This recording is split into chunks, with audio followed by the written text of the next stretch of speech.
You have thought about it today, what someone thinks of you, what they thought when you said that thing, whether they like you, whether they respect you, whether that impression you made was good enough.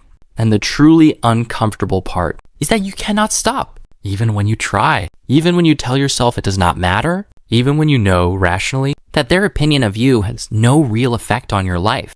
The thoughts come back. You cannot figure out why something so irrational has so much power over you. Here is why. Let us start with something that will immediately make you feel better. Everyone thinks they are being watched far more than they actually are. Psychologists call this the spotlight effect. The feeling that there is an invisible spotlight pointed at you at all times, illuminating your mistakes, your awkward moments, your flaws, for everyone around you to see. You spill something at a dinner party, and you are convinced every single person in the room noticed. You stumble over your words in a meeting, and you spend the rest of the day certain everyone is thinking about it. You post something online and it gets fewer responses than expected, and you assume everyone who saw it thought it was terrible. But research by psychologists Thomas Gilovich and Kenneth Savitsky consistently shows that other people notice our mistakes and our embarrassing moments and our social missteps far less than we think. Not because people are kind, but because they are too busy thinking about themselves. Everyone is the main character in their own story. And in most people's stories, you are a very minor character. So if other people are barely noticing us, why does our brain behave as if our reputation is under constant threat? The answer goes back to evolution. For most of human history, social reputation was not just important, it was survival. In a small tribal group where everyone knew everyone, your reputation determined everything. Whether you were trusted, whether you were included in hunts and sharing, whether you were chosen as a partner, whether you were protected or abandoned when things got difficult, a good reputation meant resources, protection, and belonging. A bad reputation meant exclusion, and exclusion meant death. So the brain evolved to treat reputation as one of the most important things in the world. It monitors what others think of you almost constantly. It runs threat assessments after every social interaction. Did that go well? Did I say something wrong? Do they like me less now? This monitoring system is not a personality flaw. It is a threat detection system, one that kept your ancestors included in the group and kept them alive long enough to become your ancestors. But here's where it gets genuinely fascinating. Much of the audience you are performing for does not actually exist. Psychologist David Elkind identified a phenomenon he called the imaginary audience. He noticed it first in adolescence, but subsequent research has shown it persists into adulthood for most people. The imaginary audience is the mental construct of people watching and judging you that your brain generates and then responds to as if it were real. When you rehearse what you are going to say before a difficult conversation, you are performing for your imaginary audience.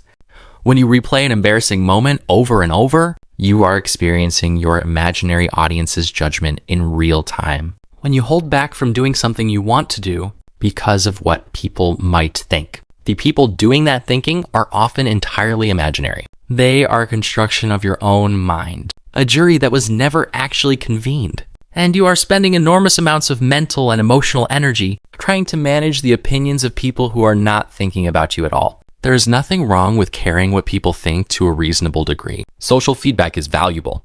Reputation matters. Other people's perspectives contain real information about how we are showing up in the world. The problem is when caring crosses a threshold and becomes a filter through which every decision gets passed. When you do not apply for the opportunity because you are afraid people think you are reaching too high. When you do not share your opinion because you are afraid people will think you are wrong. When you do not wear what you want to wear. When you do not pursue what you actually want to pursue. When you live your life as a performance for an audience rather than as an authentic expression of who you are. At that point, caring what people think is not social awareness. It is a prison, and the warden is a voice in your own head, speaking in the imagined voices of other people. Psychologists call extreme versions of this social anxiety, but the milder version, the version that holds most people back from most things, does not have a clinical name. It is just the human condition, applied at the wrong scale. The goal is not to stop caring what people think. That would make you either a sociopath or a saint, and you are probably neither. The goal is calibration, caring about the right people's opinions, in the right proportion, about the right things. The first shift is to identify whose opinion actually matters. Not everyone's opinion deserves equal weight. The opinion of someone who knows you, loves you, and wants the best for you is worth something. The opinion of a stranger, the opinion of someone who does not know the context, the opinion of your imaginary audience, these are worth very little. And learning to weight them accordingly changes everything.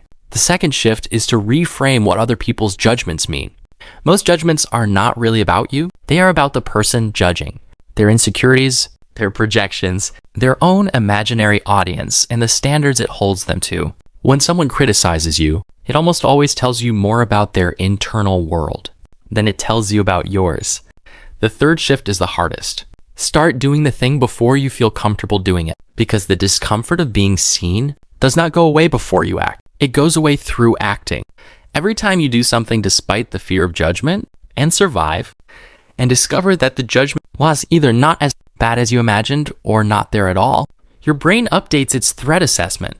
It learns that being seen is survivable, and slowly over time, the grip loosens. Not because you stopped caring about people, but because you stopped letting the imaginary ones run your life. The opinion of others is powerful. It always has been, and it always will be. But most of the opinions you are afraid of belong to people who are not thinking about you. They are thinking about themselves, just like you are thinking about yourself. And a version of you that exists in other people's minds is far less vivid, far less detailed, and far less important to them than the version of you that exists in your own. Live for that version, the real one, not the imagined audience. Subscribe to Level 1, because every week we explore the psychology behind why humans think, feel, and behave the way they do, and what you can actually do about it.